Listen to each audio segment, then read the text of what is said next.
আপনি কি প্রায় সময় বাইরে গেলে পেপার কাপে চা বা কফি খাচ্ছেন? এবার খাবার আগে অন্তত দুবার ভাববেন। জানেন, পেপার কাপের ভিতরে একটি মাইক্রোপ্লাস্টিক লেয়ার থাকে।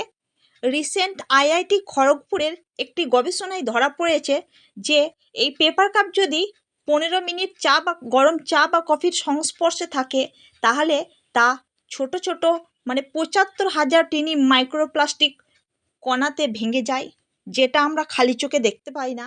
এই মাইক্রোপ্লাস্টিক কণা গরম চা বা কফির সাথে আমাদের শরীরে চলে যায়। শরীরে যাওয়ার পর আমাদের শরীরে বিভিন্ন জটিল সমস্যার সৃষ্টি করতে পারে বা করছে, যেমন ডায়াবেটিস, হৃদরোগ, পেটের সমস্যা, শ্বাসজনিত সমস্যা, জননগত স্বাস্থ্যেও প্রভাব ফেলতে পারে, এমনকি এটি মরণবাদী ক্যান্সারেরও কারণ হতে পারে।